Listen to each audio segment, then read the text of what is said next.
Welcome back to the channel. This is the Action Figure Grader, and today's video is going to cover mainly loose graded vintage Star Wars figures. There were some absolute heaters, including a first shot prototype unpainted Dengar. You guys know how much I love Dengar, and I really wanted that one. And that one was at auction, so we'll take a look at that. Lots of other loose graded type items. I also do have some ungraded figures that I wanted to talk about. Lots of common AFA graded, high grade examples, just to give you guys an idea of prices out there if you are on the hunt for a certain character or a certain grade. So let's go ahead and dig in. We'll start off with UKG graded items. And this is Treasures from the Attic. This is a seller I've bought from in the past. Really always enjoy his offerings. This seller is really great for finding Lily Lettys or Spanish PvP and Pox, other kind of rarities. And then we have also fairly common items like this, which is the China Blank Raised Bar Luke X-Wing. And it's tough to get a Luke X-Wing. We've talked about this. It's tough to get one in an 85 grade, whether it's UKG, CAS, or AFA. It's just because of the white paint mainly that, especially on the legs, it's just really tough to get them this clean. This one was a very, very nice example. There's a good look at this one. So this one has the blank raised bar on the back of the left leg. You can see that below the GMFGI 1978. That's just a China, I believe, a China COO, or it could be, I guess it's a Meccano, actually. A blank raised bar I usually associate with Meccano. China has a raised bar, but it says China on the raised bar, so excuse me. It's a little early in the morning. My brain is not quite firing on all cylinders, but usually I associate the blank raised bar with Meccano figures. And there are some exceptions, right? There's like a Luke Bespin blank raised bar with the brown hair. He's got kind of a wider face, very distinct face sculpt that supposedly is like a China overstock figure. It just never got stamped with the China on the back of the leg. But I feel like with this Luke X-Wing, this is probably a French Meccano figure. That's what I've always been taught.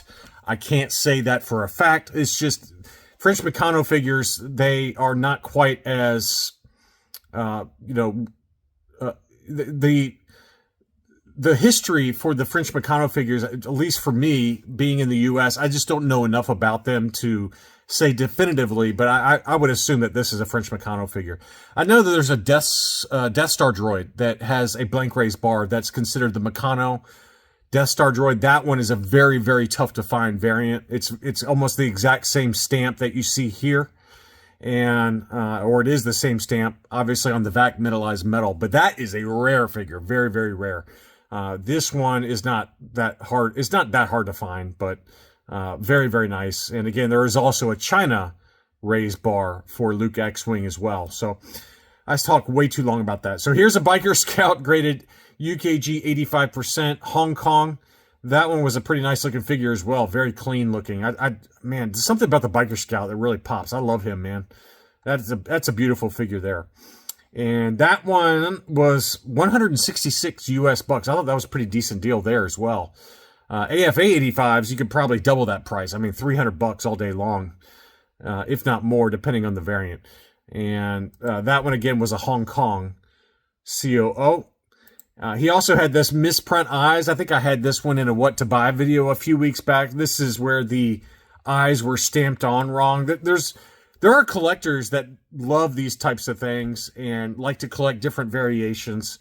And this is one where clearly the eyes were stamped on incorrectly. We've seen one with a Luke Bespin in a very similar kind of stamp where the eyes were just shifted. Chewbacca is another one that's really known for the eye stamps being wrong, especially on Spanish Chewbaccas. You can see all kinds of different weird variations for Chewbacca with eye errors from the Spanish PvP and Pot Factory, mainly PvP. Anyway, this one was a no COO. Obi-Wan with, I guess, white hair. I don't know if that's the white hair or the light gray, but it looks like the white to me.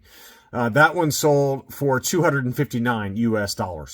So, they can be expensive to get these errors. Sometimes they're not, but sometimes they can be expensive. But that was a pretty pricey one. We've got another Obi-Wan. This one was an AFA 85, and this one was the dark gray hair. AFA 85, new K-style from Brown's 8888.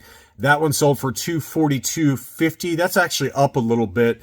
We've been talking about how Obi-Wans during the Obi-Wan Kenobi series, they were usually going for about $240, and they have come back down usually into the 200 range, maybe even below 200, depending on the figure. But a lot just depends on the hair color and the COO.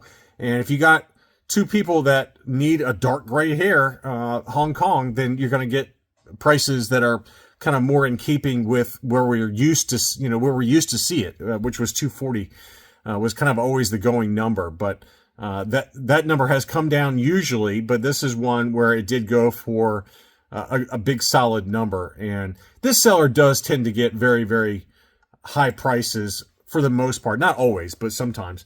I thought this was a good deal. This was a Darth Vader, just a standard Hong Kong, but it had the new K-style for $207.50. That's a good deal. And that's usually what happens with this particular seller's auctions, is that you get one where like, that's actually surprisingly pretty low. And then you get others like the Obi-Wan where it went probably 20 or 30 or 40 bucks higher than you expect it to. But usually with new K-style AFA 85 Vaders, I would say 225 would be my number usually. And this one was a particularly nice example, I thought, for $207.50. Squid Head 140. That is probably even maybe a little high, but not too much. Standard Hong Kong, but that was a beautiful figure as well. AFA 85 for $140. He had an AFA 85 Imperial Guard. This one was the no COO.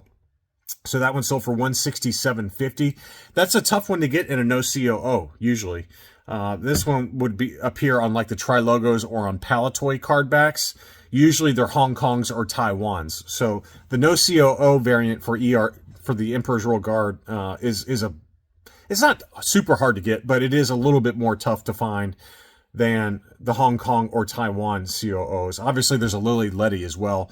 I'd put the Lily Letty a step above the no COO in terms of difficulty or cost, but the Hong Kong and Taiwan definitely would go for less usually than the no COO, in my opinion. R5D4, just a straight R5D4 Hong Kong. This one sold for $206. That's down a little bit. It might just be, this one fell underneath the radar, but usually I'd say 225 would be a R5D4 minimum, maybe even 250 sometimes. But for an AFA 85 for 206, that was a good deal. Same seller had a 85 Boba Fett Hong Kong, 218.50. Again, that's kind of like the lipstick. I call this one like the lipstick visor, where it's got a really heavy overspray on the red for the visor. But I like that figure. I've got one of these available as well that I'm going to probably list on Rogue 5 soon. Mine's a U85, but this one's an 85. And I was really tracking this just to give me an idea of where I should list mine. So probably in that same ballpark is where I'll list my U85 new K-style Boba Fett. We had a Jawa. This one is the dark brown stitch, AFA 85. There's a light brown and a dark brown stitch, and obviously many others that we've talked about. But this one had the new K-style 170. I thought that was a very fair deal for a no COO dark brown stitch. So there you go. Han Solo Big Head. This one sold for 153 old K-style. That's about right. I think I had one of these new K-style that I sold for not much more than that. So that's a very fair price there. I think I sold mine 185, somewhere in there. I don't remember exactly. And then we got the small head 205, AFA 85 for that Hong Kong. This one was the molded legs, not the harder to find painted legs. A painted legs AFA 85, you're probably almost double that price, if not double that price pretty easily. It's really tough to find that one.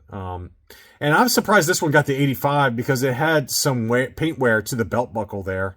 You'd like to see a solid, white for that belt buckle, but this one did have some paint wear and it still got the 85, surprisingly. So that might have kept the price down a little bit. TIE Fighter palette, I sent this one out to my Patreon supporters and it got snapped up immediately. This was a Hong Kong new K-style TIE Fighter palette, $199.99. And so Whoever bought that, thank you for using the affiliate link. But I thought that was a pretty fair deal for a beautiful TIE Fighter. I love the TIE Fighter palette. I had a number of different variations for him, and that one was a beauty. Next up, this was an overstock. I don't know if any of y'all ended up winning this or not. I said this to my Patreon supporters. This one had unpainted arms. This is the Lily Letty Biker Scout, and it did have the correct blaster. You can see there it's got the B on the handle. The Biker Scout blaster, I think, came with either the A or the B. I'm going on memory, so don't quote me. But this one was a really nice figure, overstock Lily Letty, where the arms were unpainted. And that one sold down in Australia for 280 Australian dollars, which is 180 US dollars. So kind of a cool oddity that I wanted to point out. We had an AFA 85 Plus gold level gray Hong Kong IG-88. That one sold for $160 plus $11 shipping. And then CIB had some U-90 figures that were old K-style. And I was curious to see where they would go, but they did not disappoint. Despite the old K-styles, Warwick was an uncirculated 90 grade, and you can see very clearly he's still a U90. He doesn't have any torso discoloration at all. Warwick and Lumat, as we've talked about, that torso can discolor even inside the blisters on mint on cards, but this one was still pristine and sold for $360. The bigger shocker was this one. The Brown Snake Yoda Hong Kong was an uncirculated 90. Now, in all fairness, I believe that this one is the gray head Cater Hong Kong. That looks like it to me. You can see the color difference between the head and the arms and legs, or the hands and the feet. So that one, I think, is a Cater figure. So that one might be what drove that price up. But that is a beautiful gray head, I think, Yoda. It looks like a gray head to me. It's got the black Pac-Man eyes, and then the color difference is very distinct between the hands and feet and then the head. So I think that's what that is, and that's why it went for $600. It's a beautiful figure. This is a good one to... Now, it's funny because I sent this one out to my Patreon supporters. I was like, hey, this is a good one to target. And there's like maybe an hour or two left in the auction. And I said, this is a good one to target to get recased by AFA. And it jumped from like 300 or 400 bucks. I think it was I think it was 293 was where the auction was. Let's take a look at the bidding history on this one. I want to say it was like 293. Let's see. Yeah, it was around 290, I think, was when I sent it out. And then it jumped all the way to $600 as the auction was ending. Wow. What a crazy end to that one. So that was a beautiful figure, though. Next up, another interesting sale was this Hollow Cheeks Tusken Raider. And it was ungraded, but it sold in a bite now for $400. And you can see very clearly that the eyes have some paint wear. The horns have some very minor wear, but this is probably at best a 75 grade. That would be my guess.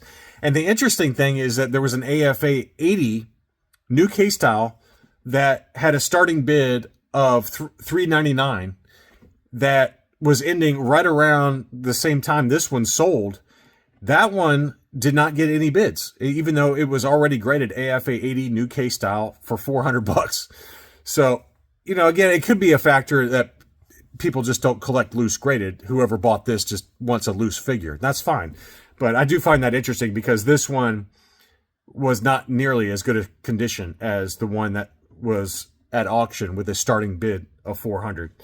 So you never know what's going to happen out there. We had LM Lane. He had some more beauties for sale. He has like a never-ending supply of loose figures. And here was another blue Snags he had. This one was a beautiful example, though. I really like this one. This one had the toe dent, but very clean figure. You know, just minor wear to the boots. This is probably an 80 grade pretty easily. No torso discoloration. Blue Snags are just one of those special figures. I just love blue Snaggletooth. So that one sold for $545 in an auction. And then he had a light brown haired Hong Kong, I believe. Let's see. Yeah, two-line Hong Kong, light brown hair. And that one sold for $310. This is probably also in about 80 grade condition. It did have a little paint speck on the right hip from an overspray or something like that. But this one is a beautiful figure, not to be confused with the dark brown hair. This is the lighter brown hair Hong Kong. Next up, we've got some Last 17 figures. Luke Battle Poncho sold for $225, loose complete. And then we had a Yak Face from Toy Scout. And this one had torso discoloration, and it had wear on the hand. You can see there, wear on the hand, or, you know, some paint overspray from the blue on the hand. Both hands, really. Feet look pretty good. But the torso has very clearly yellowed on this one, and it still sold for $635. So that was a big number there. And then here is finally another first shot prototype that Villains had.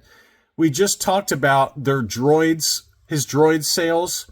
And we also talked about in a video a couple weeks back for a first shot prototype AFA 75 Plus cloud car pilot that sold. So he followed that up with this amazing unpainted first shot prototype Dengar. And ESB first shot prototypes are very tough to find. And if this was last year and this one had gotten listed, I probably would have bid on this one. I don't know who bid on it, but I'm hoping it was Shane, who watches the channel. He's always on the hunt, apparently, for first shot prototypes. And this one did sell. I didn't see it get listed. I mean, I think I did see it get listed, but I didn't talk about it on the channel. But this one was a beautiful CIB statement of certificate of authenticity, unpainted prototype Dengar. And you guys know I love Dengar. I just loved him growing up. I think because I look like him. But this was an AFA 80 archival case, freshly graded. I mean, what an awesome item. And the starting bid was $59.95, which is very reasonable, really. I mean, to me, that's probably even low. But it did get one bid on that one. I would argue that if this had been listed on Hakes, that it or you know, one of the big websites, it probably would have gone for a lot more money. Again, it's a secondary or even a tertiary character, so I could be wrong there. But to me, I thought that was a great deal at $6,000. ESB first shot prototypes. We just talked about, you know, a few that sold at Hakes, like the IG-88s and things like that. So, you know, very regularly, first shot prototypes from the ESB line, even for lesser characters, can go into the 5 figures. So I thought that was a great deal at $6K. So I hope you enjoyed this look at recent sales on eBay. Thank you, as always, for the channel support and for leaving a like to help out with the YouTube algorithms. I will be back very soon.